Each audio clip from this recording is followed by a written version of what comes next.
This is this person's journey as a developer without passion. Maybe I'm just reading too much into the title. Maybe the passion part might not mean that they don't like to write code. It might just mean that they're not like, I love coding. I like to write code in my free time. I like to go to conventions about code. I like to participate in hackathons. Stuff like that. We'll see. I'm a senior web developer working at a startup in Houston, and I want to share something that sets me apart from many developers I've come across. Contrary to the common narrative, web development is my passion. In almost every interview I attend or conduct, there's a strong emphasis on the importance of passion. Whether it's about the team being passionate about the product or the lead developer exhibiting passion for coding. This word is omnipresent in the tech world. I may have used it myself in the past, perhaps even believed it, but the truth is, it doesn't resonate with me. Having said that, I understand if I've just distinguished myself from the majority of startups that thrive on underpaying developers while promising a chance to indulge in their passion using the latest and greatest technology. Huh? Who fell for the trap? Now let me clarify why web development became my profession. I suspect there are many developers out there who, like me, do not find their motivation aligning with the idealized version the media and employers often present. So that's where we think differently. He says, I suspect there are many who are like him, but I suspect there are few that are like him. The majority just give up and then they just do something else, you know, and then they go plumbing, I guess. In my younger years, I dabbled in programming and web development without much progress. It wasn't until my teenage years that I ventured into freelancing. My motivation was straightforward. There was demand for it, I had the skills, and it brought in some modest earnings. Also known as food. Mostly in the form of a few haircuts, chiropractic adjustments, and numerous disappointments? Huh? What do you eat? Do you eat hair? Do you like broken bones? Good fella. The turning point in my programming journey, beyond basic HTML and CSS, occurred when I reconnected with my close friend, Rafael Kichita. After several years of not talking, Rafael was a successful web developer, featured on Mashable early in his career and proficient in selling web properties as a prophet. He was the right business-minded individual with the right skills at the right time. Coincidentally, it was the right time for me too. At that point, I was juggling a 30-plus hour per week job at a department store while attending college. Although my monthly income was decent for a 19-year-old, it paled in comparison to what Raphael was making. The moment that changed everything for me occurred one night when I was celebrating my meager paycheck with a cheap cigar and browsing the web. Raphael messaged me, stressed but excited about a challenging client project. The client wanted a custom WordPress, is that still being used? WordPress blog with a completely different backend. Raphael despised the WordPress dashboard but appreciated its functionality. With just 9 hours overnight, he had to create an entirely new backend on top of WordPress. Despite his efforts to convince the client to settle for a WordPress dashboard redesign, the client insisted on a complete overhaul and he was willing to pay for it. I laughed at Raphael's predicament, thinking how fortunate I was to enjoy a good night's sleep while I toiled away coding for a demanding client. Little did I know, the next morning, Raphael sent me a screenshot of his PayPal account displaying an amount that was 1.5 times my monthly earnings. Ooh! I had spent 30 hours every week at a department store and Raphael accomplished that overnight. It took me 45 days. It was a wake-up call. Raphael had urged me multiple times to pick up web development again, reminding me of my interest in it when I was younger. Finally, this incident pushed me over the edge, and I delved back into learning. A few months later, I was restarting my freelancing career. The bottom line, I got into it for the money. Money? Ain't it funny? Throughout my career, my primary motivation has always been money. Boy, he doesn't sugarcoat it.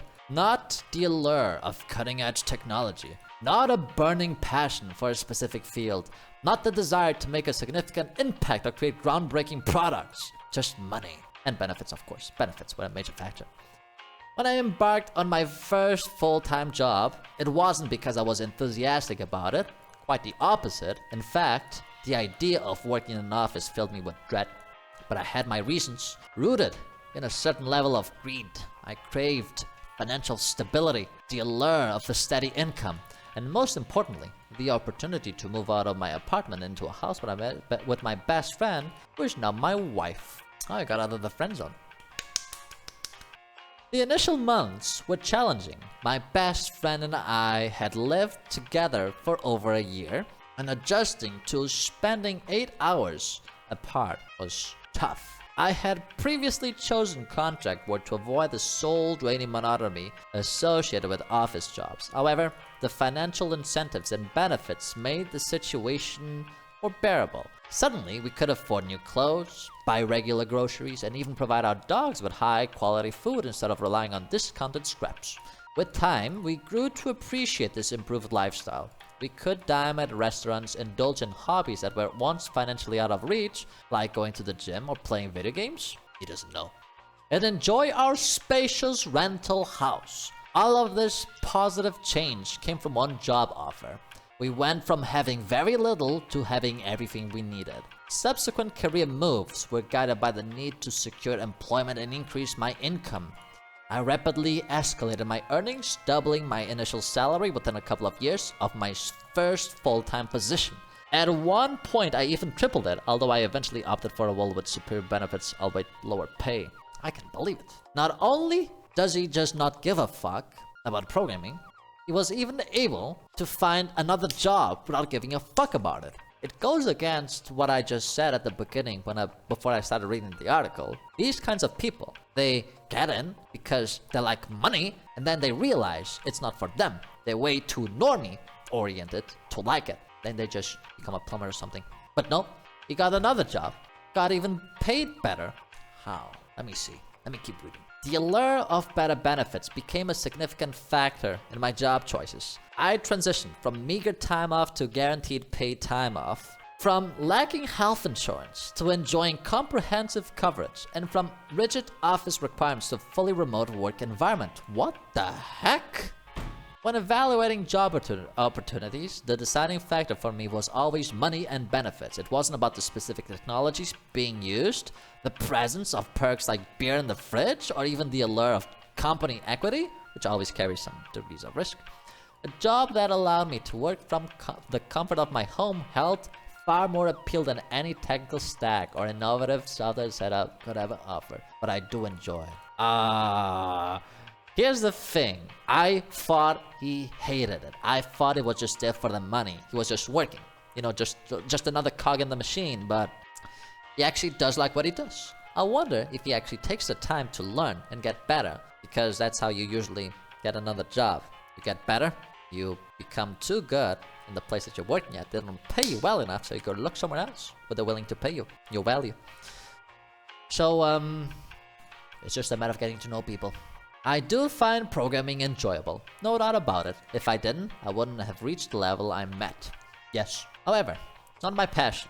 It's my hobby, a hobby that happens to be incredibly lucrative, treats me well, and affords me the freedom to pursue what truly ignites my passion.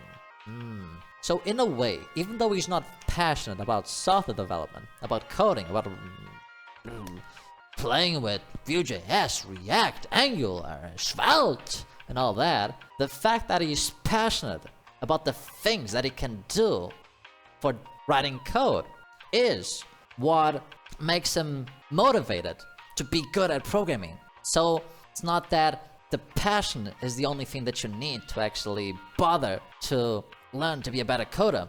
It's the end result that you get for being a great coder. Interesting perspective. A few years back, my wife questioned why I complained about work when it was something I enjoyed. She couldn't understand why I didn't seek a job aligned with my true passion. Explaining my reluctance was challenging, but one thought prevailed. People shouldn't turn their passions into work. But they can. I wouldn't say shouldn't, but I can. There's a saying, which I'll paraphrase, suggesting that your job shouldn't be your passion. Converting your passion into work can strip away the enjoyment. Instead, you keep your hobby separate and engage in work that you can sustain long term, something you find satisfying. I disagree. Because of one thing, one very important thing for me. Time. I don't want to waste my time doing something that I don't give a fuck. I want to do something that I am passionate. Something that is worth me spending 8 hours every day. So in that regard, I'm a little bit different. I think that making something that you're passionate, a hobby that you love, into something lucrative, into something that gives you money, is worth very, very much to me. I value my time. I don't want to waste it. The fact that I can do something that I love and get paid for it, it's a great fucking feeling. For me, programming fits this mold. It's a skill I excel at and enjoy, and it affords me the opportunity to explore various interests on the side. My philosophy is simple. Find work you can excel at, sustain over the long run. If it also allows you to pursue your passions outside of work, even better. That's the motto I live by. You do you, but I think I do better. What I enjoy about it, I find development incredibly enjoyable because it's akin to solving an intriguing puzzle. It's like playing with the word Legos. Except there are always new pieces to discover and incorporate into your projects. I have a genuine passion for learning. There it is. That's why he's actually getting better job offers. He's actually not a bad programmer. He's just not passionate. He's saying he's not passionate, but there is some passion involved. He wouldn't bother to get better if he didn't like to learn. And my curiosity knows no bounds, whether it's delving into intricacies of Wikipedia for days, absorbing seemingly useless information, or immersing myself in the ever-expanding universe of technology. I revel in the process. Me too, and most likely you too. In fact, I would say that this is what makes me passionate about programming. I think he is passionate about programming. Just doesn't want to admit it. Doesn't want to say it. Technology is a lot like exploring an endless rabbit hole. It is. It's basically what it is. The more you learn, the deeper it goes. You can never truly master it because it's constantly evolving, akin to the lore of a fictional universe where everything is in perpetual motion. The rapid pace at which things change ensures there's always something new to explore, even in the most current developments. I find immense joy in this constant evolution. Every day, I can delve into numerous articles and absorb knowledge that I can apply to my projects the very next day. The dynamic nature of programming means you never get bored.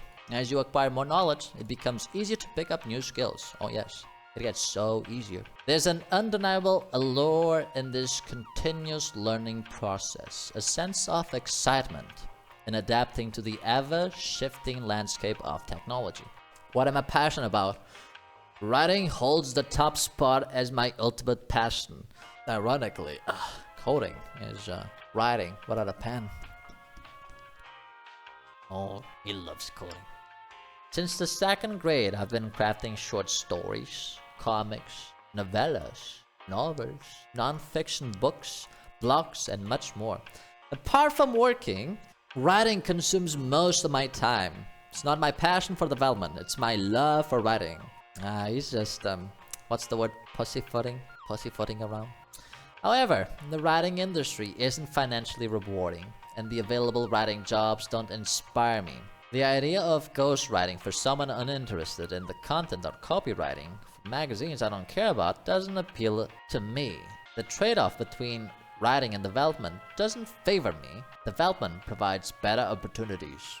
But that said, I wouldn't rule out a change if a fantastic opportunity arose. If one of my self-published books made it to Amazon's top 100 list and the publisher reached out, I might consider it.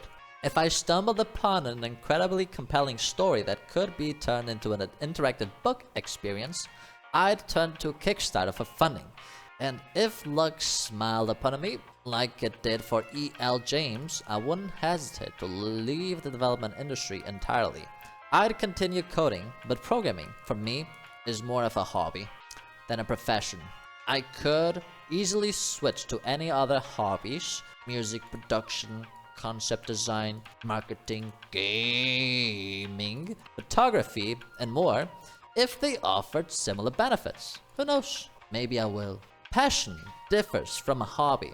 Passion implies a desire for grandeur, progression, and self-satisfaction from efforts. A hobby, on the other hand, is a pastime for relaxation or simply something to do during leisure time.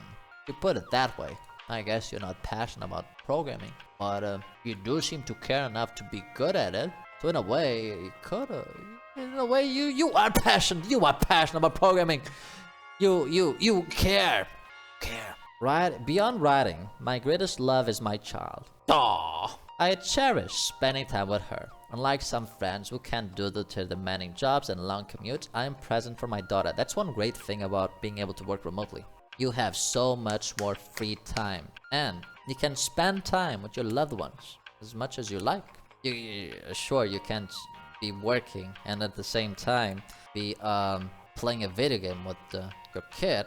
I get that, but at least you're there. If they draw something stupid and they come over to you and show it to you, you can go, "Aw, that's nice, sweetie." You couldn't do that in an office. I have the privilege of sharing breakfast, lunch, and coffee breaks with her. Moreover, I witness her incredible moments, like her first open-mouthed smile, which my wife often informs me about. I can't fathom being a teacher or working with other kids, but caring for my own child, that's my true passion. That's nice. That's adorable. I like this paragraph. Passion isn't everything. You might wonder, who would want a developer without a burning passion for development? I brought this up at the very beginning. I think at the very beginning, somewhere in the middle. Like, who would bother to employ somebody who's not passionate when there's so many passionate developers out there? How did he do it? Tell us. Well, I'd argue most companies. It's that easy. I believe developers without an obsessive passion for coding can often be more effective than those who live and breathe code. That's because you're biased. You're in. It's in your best interest to write this sentence. A developer without overwhelming passion focuses on the task at hand, aiming to achieve the work goal rather than being driven by an internal need for fulfillment. It's some fucking good argument. Because a lot of people, a lot of passionate developers, spend a lot of time crafting that amazing piece of code, and they forget that the goal is to deliver a feature, get the product out there. So in a way, I'll give them that. Really good point. It's true. They get distracted. Of course, who's to say for sure? Based on my past experiences, my employers have generally been content with my work, and that's my only measure. I believe him. Now he's being productive. He can be successful and not be passionate. I am employed where I'm not because I have an insatiable urge to code, which I enjoy, but because I want the startup to thrive. I genuinely appreciate our product. The code itself holds little personal significance for me. I wanna talk about this sentence in a little bit. It's a tool that serves its purpose, gets the job done efficiently, and is rigorously tested to avoid disrupting existing functionality, and follows a streamlined workflow. These elements are means to an end, helping me minimize wasted time and focus more on accomplishing my tasks. While writing the code was enjoyable, it's merely a method to achieve my goals. Nothing more. Good article. It broadened my perspective on programmers that don't give a fuck, because the code itself holds little personal significance for me. From my experience with working with people like him, but I would say they were not like him, but only when it comes to not being passionate. The code tends to be very stinky. Bad code. Very, very bad code. The kind of code you just love to hate. That's why my initial assumption was that he's probably homeless now. Probably lost his job. But he proved me that, well, really hard to prove, but he showed me that I am wrong. But good article. What do the people on Reddit have to say about this? Oh, nothing. I guess they can't relate. Boy, my throat hurts, but I'm thankful for your presence. Come here, let me give you a smooch. So, I managed to go live today. Didn't think I was. I had a leaky toilet. I had to fix it. So I removed the old toilet. I'm gonna put in the new toilet. And if I happen to need to take a shit, I'm fucked.